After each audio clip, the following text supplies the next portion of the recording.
우리 말씀 나누겠습니다. 우리는 지난주에 요나단이 블레셋의 부대를 습격하는 것을 보았습니다. 이스라엘은 블레셋과 전쟁을 벌이던 중 3만 명의 병거와 6천 개의 마병, 수많은 병사를 보고 망연자실하죠. 기겁하고 다 도망합니다. 이 병사들이 탈영을 하기 시작하는데 600명만 남고 다 굴로 숲으로 강을 건너 도망가요. 근데 더 큰 문제는 왕인 사울이 이 상황을 전혀 수습하지 못하는 거예요. 병사들이 이르면 왕이 이것을 어떻게 수습해서 다시 전쟁하도록 해야 되는데 자신이 일으킨 전쟁을 수습도 못하고 해결도 못하고 그냥 블레셋이 어떻게 할까 쳐다보면서 나무 밑에서 그냥 가만히 있었어요. 그러니까 병사 600명도 다 같이 가만히 있습니다. 왕이 무능하니 가만히 있으니까 병사들도 그렇게 하는 거예요. 근데 그 중에 딱 바쁜 사람 한 사람이 있었어요. 오늘 본문에도 나오는데 아히야라는 제사장이었어요. 이 사람만 엄청 바빴어요. 왜 바빴냐면 사울이 아무것도 할 수 없음을 깨닫고 이 아히야에게 야 너라도 가서 기도해라. 너 제사장이니까. 그래갖고 에봇을 입고 사울의 주문을 받아서 기도를 합니다. 문제는 무엇인가? 그는 아주 열심히 기도하지만 하나님은 그 기도에 아무 관심이 없으세요. 이 기도는 하나님이 우리를 구원하실 것을 믿고 하나님께 소망을 두고 하는 기도가 아니에요. 그저 아무 소망 없이 그냥 사울이 시키니까 그리고 나는 목사니까 가서 하는 기도인 거예요. 저는 여러분의 인생에 이런 기도가 없기를 축복합니다. 그냥 막연하게 또 누가 시켜서 하는 기도. 제가 기도회를 열어놓고 막 여러분들 나오라고 애쓰지 않는 이유는 그렇게 기도해봤자 여러분 응답되지 않기 때문이에요. 기도는 언제 응답되는가? 하나님이 내 삶에 역사하실 것을 믿고 의지하며 소망을 둘 때 그 기도가 응답되는 줄 믿습니다. 심지어 복음서에 보면 예수님은 그냥 갈 길 가는데 저 예수님 옷자락만 잡아도 나는 나을 것이라고 믿었던 사람은 나음을 입어요. 예수님이 그래서 그 사람을 찾아요. 누가 내 옷을 잡았냐? 능력이 나갔다. 여러분의 기도가 하나님을 향한 믿음과 소망을 두는 기도가 되길 바랍니다. 여러분 똑같은 교회를 다녀도 똑같은 성도, 똑같은 자리에서 예배드리는데 어떤 사람은 기도해서 응답받는 사람, 축복을 누리는 사람, 하나님이 인도하는 길을 걸어가는 사람이 있고 똑같은 자리에서 예배드리고 기도하는데 아무 응답도 못 받는 사람이 있어요. 그래서 목회를 해보면 간증하는 사람이 맨날 간증하고요. 예수를 믿고 교회를 다니는데 의문과 의심만 늘어나는 사람들이 있어요. 하나님이 달라서가 아니라 하나님을 다르게 대하기 때문이에요. 하나님께 소망을 두고 하는 자의 기도와 종교적 관습에 따라 하는 사람의 기도는 결과가 같지 않아요. 오늘 본문에 보면 사울과 요나단이 그렇습니다. 한 아버지와 한 아들인데 이렇게 달라요. 사울의 아들 요나단은 사울처럼 하지 않아요. 그는 하나님을 철저히 믿고 신뢰하며 나아갑니다. 그 결과 그의 아버지를 비롯해 모든 군사가 가만히 있을 때 그는 홀로 행동해요. 자신의 부하 단 한 명 있는 병사에게 말해요. 나의 소년아, 하나님의 구원은 사람의 많고 적음에 달린 것이 아니다. 너와 내가 저 블레셋을 무찌르자. 하나님이 도우신다면 이길 것이다. 그리고 블레셋 최정의 부대를 향해 돌진하고 하나님은 그 믿음을 받으시고 블레셋을 그의 손에 붙이십니다. 저는 이 아침에 여러분의 예배에 이 믿음이 있기를 축복합니다. 그냥 막연하게 예배드리고 주일이니까 교회 왔고 아우 난 할 일 다 했다. 이 정도면 내가 예배 드렸지. 이게 아니라 정말 나는 오늘 유일하신 하나님, 완전하신 하나님을 예배하며 그 하나님을 붙잡습니다라는 마음으로 예배를 드리면 여러분의 삶의 장벽을 하나님이 허무실 줄 믿습니다. 그 하나님을 믿고 예배하는 거예요. 그러면 여러분의 인생에 상상할 수 없는 일이 일어나요. 저도 그런 경험이 있어요. 제가 전도사를 하려고 할 때 전에 한번 얘기했지만 이렇게 넉넉하고 아주 좋은 누구나 가고 싶어하는 전도사인데도 사례비 많이 주는 교회에서 목사님이 저를 전도사로 점을 집어넣으셨어요. 근데 그때 기도할 때 하나님이 저에게 주신 분명한 말씀은 아무도 안 가려는 대로 가라. 그래서 그 신학교 홈페이지에 계속 전도사 구합니다라고 올라오는 그 교회 가서 사역을 했어요. 지난번에 말했으니까 이제 생략을 할게요. 근데 그 교회가 지금 엄청 크게 별내 건축해갖고 저를 1년에 한 번씩 꼭 설교하러 오시라고 하는 교회가 됐어요. 근데 그 교회에서 사역을 할 때 이게 10명, 15명밖에 안 되는 이 아이들이 수련회를 한번 제대로 못한 거예요. 그래서 제가 너무 은혜롭게 수련회를 해줬어요. 그때 우리 성령 영지도 와서. 그러고 나서 무슨 생각이 들었냐면 이런 교회들이 굉장히 많구나. 이런 교회들을 위해 내가 수련회를 열어줘야겠다 해가지고 다음에 갔던 조금 더 규모가 큰 교회에 가서 청년들과 이 작은 교회들을 위한 100% 무료 수련회를 기획했어요.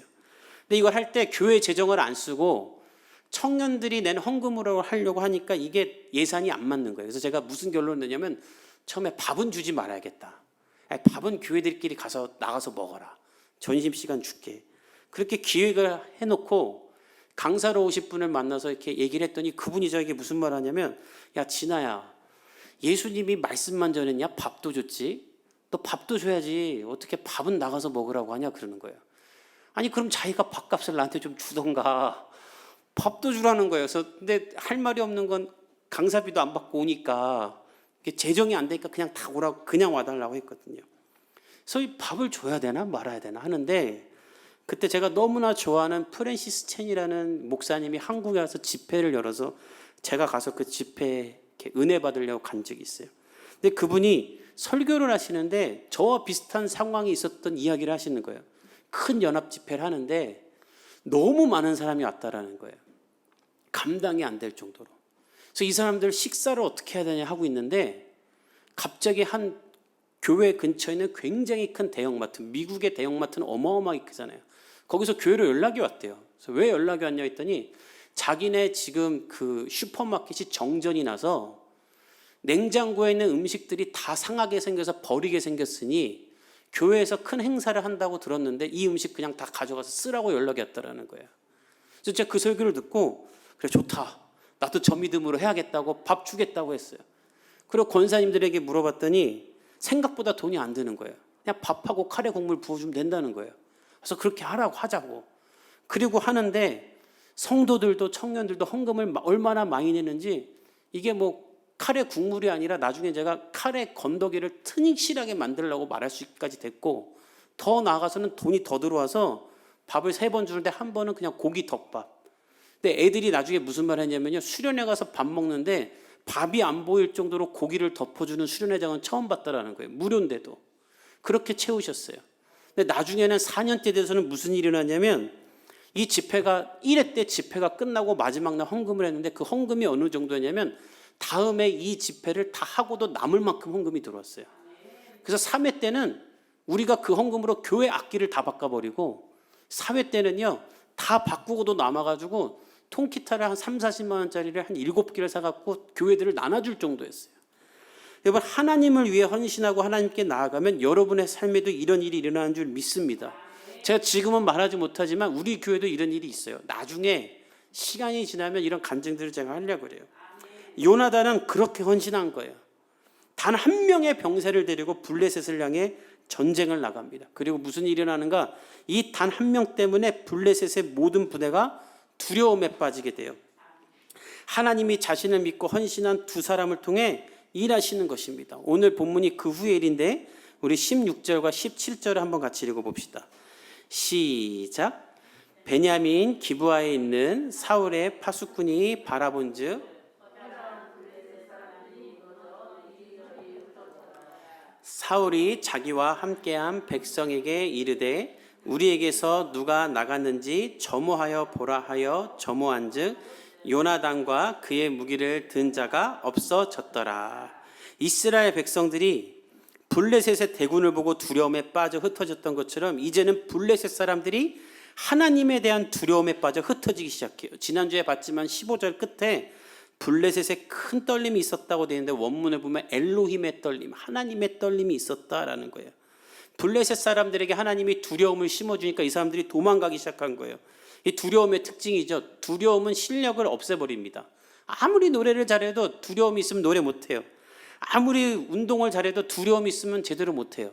제가 2002년 월드컵을 저는 독일에서 봤는데 참 저는 그런 데에서 아쉬움이 있어요. 2002년 한국 올림픽은 독일에서 보고 2006년 독일 월드컵은 캐나다에서 보고 2010년 캐나다 동계올림픽은 또 한국에서 보고 제가 하나님이 속세를 떠나게 하셨구나 이렇게 생각하는데 그때 제가 독일에서 월드컵을 봤거든요. 우리나라가 4강에 올라갔을 때 독일하고 붙게 되잖아요. 근데 그때 그 독일 감독을 우리나라 언론이 이렇게 취재를 했었어요. 그러니까 독일 언론이 취재했었어요. 내일 한국이랑 경기를 하는데 무엇이 가장 우리 독일 팀에 극복해야 될 것입니까? 했더니 이 독일 감독이 무슨 말을 하냐면 다른 것 다 떠나서 두려움입니다. 그래서 무슨 두려움이냐 했더니 자기들은 안 돼요. 내일 경기 시작할 때 호텔 방에서 나가서부터 경기장에 들어갈까지 한국이 전부 다 빨간색으로 묻을 것을 선수들이 알고 있대요. 또 경기장에 들어가면 6만 7만의 모든 군중이 다 빨간 옷을 입고 한국만 응원할 것을 우리 선수들이 알고 있대요. 또 더 나아가 광장에서 길거리에서 음식점에서 전부 다 빨간 옷을 입고 한국만 응원할 것을 우리가 알고 있기 때문에 우리 선수들이 두려움에 빠져 있다라는 거예요. 그래서 우리가 이 두려움을 극복해야지만 이길 수 있다라고 말하는 거예요.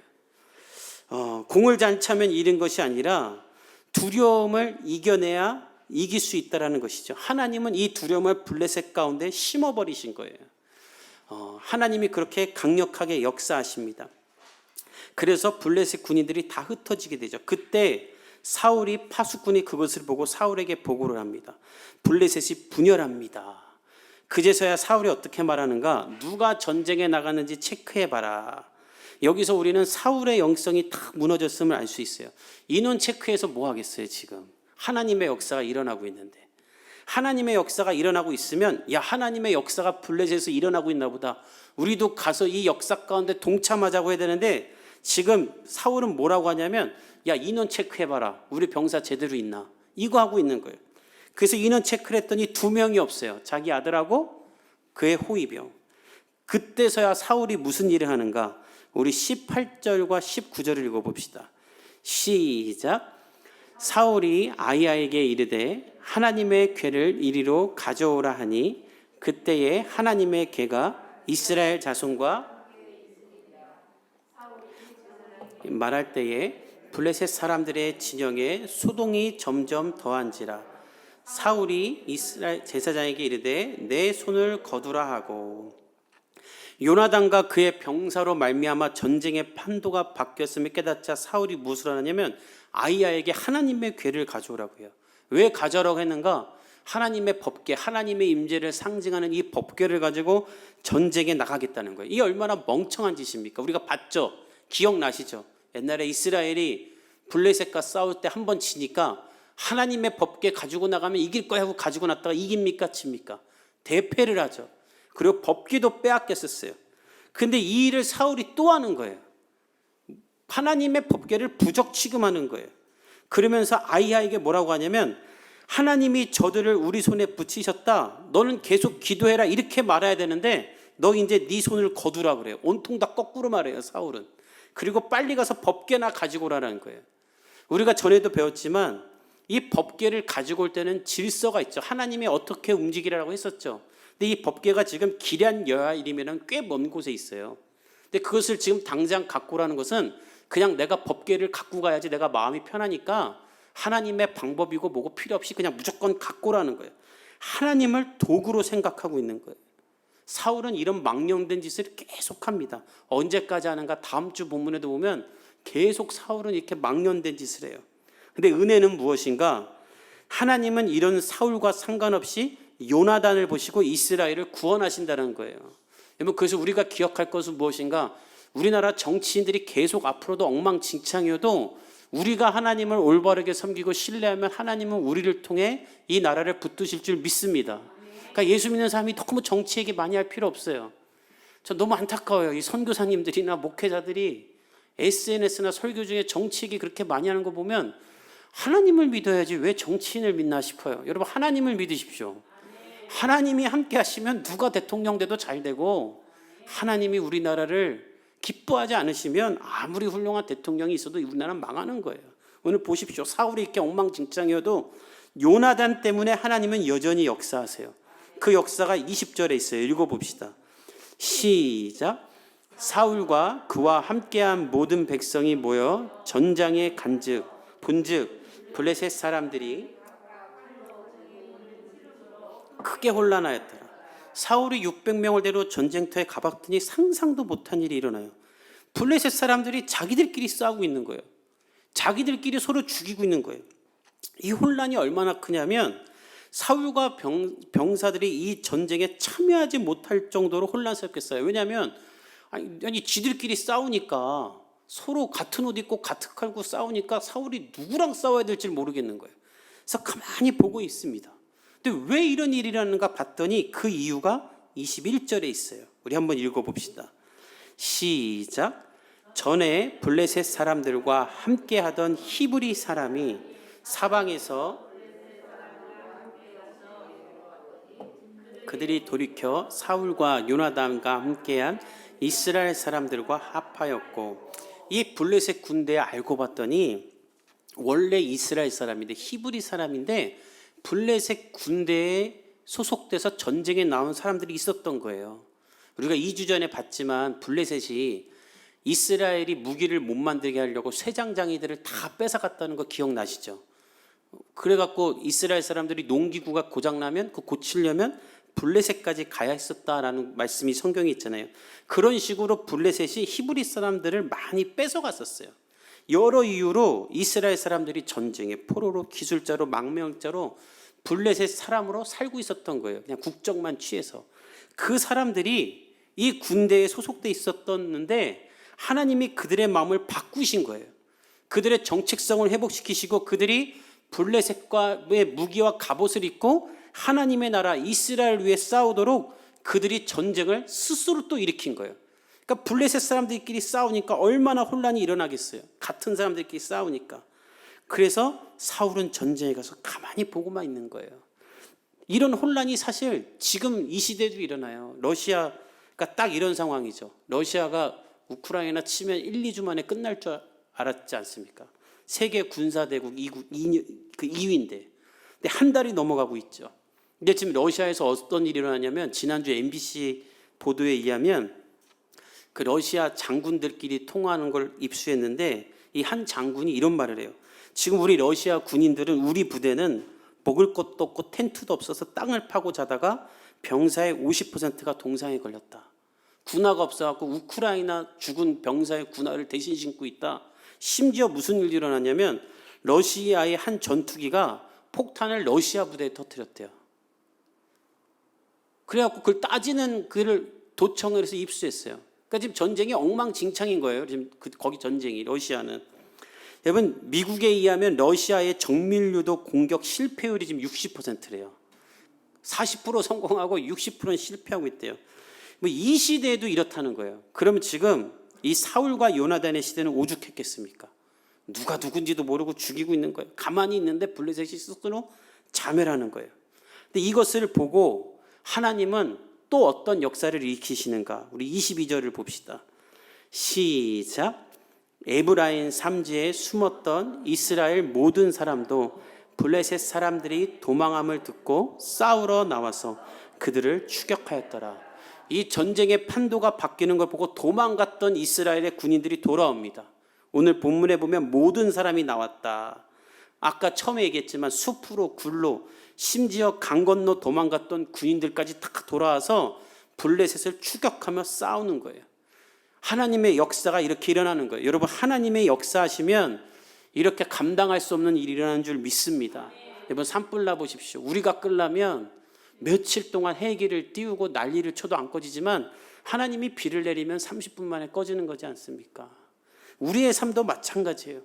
저는 여러분이 하나님을 이렇게 붙잡을 수 있기를 예수님의 이름으로 축복합니다. 그 결과 23절에 어떤 말이 있는가 읽어봅시다. 시작. 여호와께서 그날에 이스라엘을 구원하심으로 전쟁이 벳아인을 지나가니라. 아멘. 하나님이 구원하시는 거예요. 언제 이 구원의 역사가 일어나는가? 요나단이 단 한 명의 병사를 데리고 여호와의 구원은 사람이 많고 적음에 있는 것이 아니라 하나님과 함께 있을 때 있다라고 믿음으로 고백할 때 하나님은 우리를 구원하시는 거예요. 저는 오늘 이 말씀 앞에 여러분을 비추기를 축복합니다. 여러분은 요나단 같습니까? 아니면 사울 같습니까? 요나단처럼 하나님을 믿고 있습니까? 아니면 사울처럼 하나님을 믿고 있습니까? 요나단처럼 믿는 건 무엇인가? 나의 힘으로는 살 수 없다라고 고백하는 거예요. 내가 잘해서 내가 뭘 해갖고 이겨보겠습니다라고 말하는 게 아니에요. 나는 부족하고 미약하지만 나는 하나님을 믿습니다. 하나님은 강한 줄 믿습니다. 하나님이 주신 힘으로 하나님께 영광 돌리겠습니다라고 말하는 거예요. 그리고 나를 통해 이 시대 가운데 하나님을 증명하고 싶다라고 말하는 거예요. 사울처럼 믿는 건 무엇인가? 아주 비슷한데 달라요. 나 좀 잘 돼야 되니까 하나님 나를 도우라는 거예요. 하나님, 내가 성공하며 헌금도 내고 11조도 내고 내 밑에 있는 사람들에게 전도도 하고 돈도 좋은 데 쓰고 하나님께 영광 돌릴 테니까 하나님 나 복 좀 주라는 거예요. 아주 비슷하지만 이건 완전히 달라요. 근데 사단은 우리를 자꾸 사울처럼 만들어요. 여러분, 사단이 하는 일은 하나님을 떠나게 하는 것이 아니라 하나님을 믿되 망령되이 믿게 하는 거예요. 전심을 다하여 하나님 믿지도 않고 기도도 안 하고 그리고 그냥 편안하게 살면서 나는 잘 살고 있다 말하게 하는 거예요. 다음 주에 보겠지만 사울은 여기서 벗어나지 못해요. 그러나 요나단은 여기서 벗어나 하나님을 나의 전부로 고백한 거예요. 하나님은 우리에게 당신이 우리의 전부가 되길 원하십니다. 그래서 자신의 아들 예수 그리스도까지 우리에게 주신 거예요. 전 돌아오는 한 주 여러분이 여러분의 삶을 하나님께 내어드리고, 하나님 내 힘으로는 안 됩니다. 그러나 하나님의 힘으로 내가 이 세상을 살아가며 하나님께 영광 돌리기를 원하오니 하나님 나의 전부가 되어 주십시오라고 고백할 수 있기를 예수님의 이름으로 축복합니다. 이 시대에도 하나님은 이런 일을 행하고 계세요. 영상으로 볼 건데 우리가 잘 아는 축구선수 이용표 선수가 오늘 이 본문과 너무 똑같은 간증을 한 게 있어요. 우리 한번 같이 이 영상 보고 우리 오늘 말씀 정리하도록 하겠습니다. 2002년 월드컵 전에 기도 제목이 있었습니다. 많은 한국의 사람들은 월드컵을 통해서 한국을 알리고 경제 회복의 기회로 삼고 이렇게 많이들 얘기하지만 우리가 2002년 월드컵을 통해서 하나님께 영광 돌리길 원합니다. 주님께 드리는 영광이 월드컵이 되길 원합니다라고 제가 기도를 드렸는데, 그러면서 제 마음속에 의심이 있었어요. 하나님께 영광 돌리고 기도하려면 골을 넣어야 되는데 저는 수비수잖아요. 다른 선수가 골 넣고 세레모니에도 옆에 가서 기도할 수도 없고 아무리 생각해도 방법이 안 나왔어요. 2002년 월드컵 때였어요. 제가 월드컵이 이틀 앞두고 부상을 당했어요. 6주 진단이 나왔고 회복까지는 3개월이라는 진단이 나왔어요. 이틀 후면 월드컵 개막인데, 그때 제가 이런 기도를 드렸던 것이 기억나요. 그 힘들고 어려운 훈련 다 이겨내고 여기까지 왔는데 여기서 제가 부상을 당하면 과거에 1년 반 동안 존재해야 됐던 이유가 뭡니까? 라고 제가 주님께 따져 물었어요. 한국에서 하는 월드컵은 모든 분들에게 마지막이 될 수 있는 그런 기회였기 때문에 하나님께 너무나 서운한 거였어요. 그런 찰나에 제가 어떤 선교사님과 같이 통화를 하고 이야기를 나누면 선교사님께서 저에게 욥기를 읽어보라고 말씀하셨어요. 그래서 제가 욥기를 읽으면서 제가 말로는 1년 반 동안 하나님을 위한 월드컵이 되게 해달라고 기도하면서 내가 월드컵 잘해서 유럽 진출해야지, 실력을 인정받아야지 라고 생각하는 마음이 제 안에 있었다는 걸 제가 봤어요. 나 자신을 위한 이기적인 월드컵을 준비하고 있었던 저를 보면서 하나님께 회개하기 시작했어요. 그때 지금 너한테 가장 중요한 것이 뭐니? 라고 물으셨어요. 축구요, 월드컵이요 라고 대답했어요. 그러니까 그때 두 번째 음성이 하나님께서 들리는데, 너가 가장 중요하다고 생각하는 그거 날 위해서 포기할 수 있냐고. 그때 제가 하나님께 죄송해요. 하나님께 포기할 수 있다고 제가 기도드렸어요. 엄청난 행복감이 제 마음속에 들었어요. 그리고 저는 나 이제 월드컵 안 뛰어도 된다, 이것만으로 충분하다라는 생각을 가지고 그 다음에 아침에 일어났는데 다리가 아프지 않는 거예요. 대표팀 그 메디컬 팀에 회의가 소집됐어요. 오진이니까 진료를 다시 받아야 되겠다. 그래서 아침 8시부터 밤 10시까지 계속해서 치료를 했어요. 그 다음날 걷기 시작했고, 이틀 있다가 뛰기 시작했고, 첫 경기 두 경기를 못 뛰긴 했지만 세 번째 포르투갈전에서 제가 경기를 뛰었어요. 또 제가 박지원 선수의 골을 어시스트하게 됐고, 또 경기가 끝난 다음에 하나님께 무릎 꿇고 정말 감사의 기도를 드렸는데 그 기도 장면이 전 세계에 생중계가 됐어요. 저는 너무나 깜짝 놀란 것이, 하나님 골 넣지 않고서는 어떻게 주님께 영광 돌립니까? 하나님께서 놀랍게도 정말 제가 상상하지 못했던 방법으로 영광 받아주셨고, 또 그 장면을 전 세계 많은 사람들이 보면서 하나님께서 정말 살아계신 우리의 왕이라는 사실을 다시 한번 느꼈던 것 같아요. 하나님께서 어떻게 우리 삶 가운데서 역사하시고 함께 하시는지를 다시 느낄 수 있는 시간이었고요. 하나님의 은혜를 체험하게 하시려는 하나님의 계획이었다는 사실을 알게 됐습니다.